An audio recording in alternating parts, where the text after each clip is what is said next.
नमस्कार सभी को। आज हम प्रकाश के वर्ण विक्षेपण के बारे में अध्ययन करेंगे। सूर्य का जो श्वेत प्रकाश जो होता है, दृश्य प्रकाश जो होता है, वो वास्तव में 7 रंगों से मिलकर बना होता है और इन 7 रंगों को हम बे, जा, नी, ह, पी, ना, ला से याद रख सकते हैं। इसमें बे से बैंगनी या वोयलेट, जा से जामुनी या इंडिगो, नी से नीला या ब्लू, ह से हरा या ग्रीन, पी से पीला या येलो, ना से नारंगी या ऑरेंज और ला से लाल या रेड कलर आता है।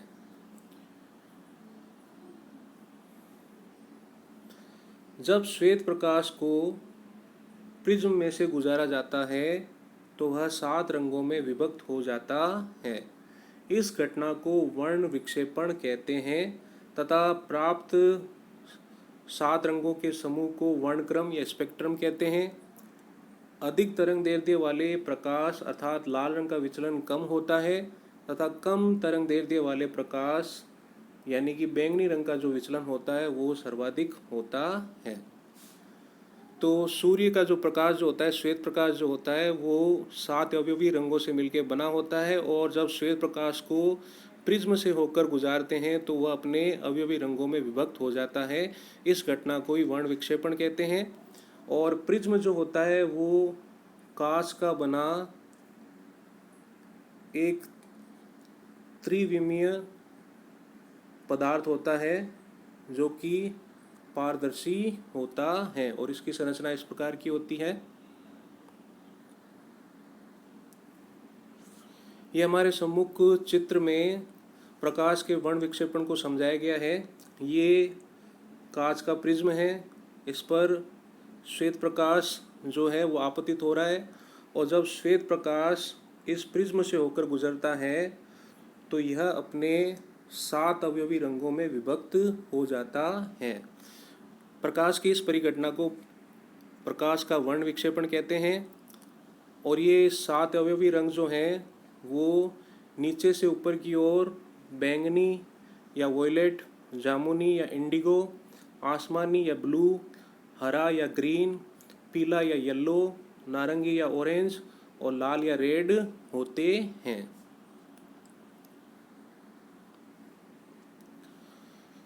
सूर्य के प्रकाश से प्राप्त रंगों में बैंगनी रंग जो होता है उसका विक्षेपण सबसे अधिक होता है और लाल रंग का जो विक्षेपण जो होता है वो सबसे कम होता है। ये देखिए, इस चित्र में सबसे नीचे वायलेट कलर है यानी कि बैंगनी रंग है, तो बैंगनी रंग का जो विचलन जो होता है वो सबसे अधिक होता है और सबसे ऊपर रेड कलर है यानी कि लाल रंग है, तो लाल रंग का विचलन जो होता है या विक्षेपण जो होता है वो सबसे कम होता है। इसाक न्यूटन ने 1666 ईस्वी में पाया कि भिन्न भिन्न रंग भिन्न भिन्न कोणों से विक्षेपित होते हैं। वर्ण विक्षेपण किसी पारदर्शी पदार्थ में भिन्न भिन्न रंगों के प्रकाश के भिन्न भिन्न वेग होने के कारण होता है। अतः किसी पदार्थ का अपवर्तनांक भी जो होता है वो भिन्न भिन्न होता है।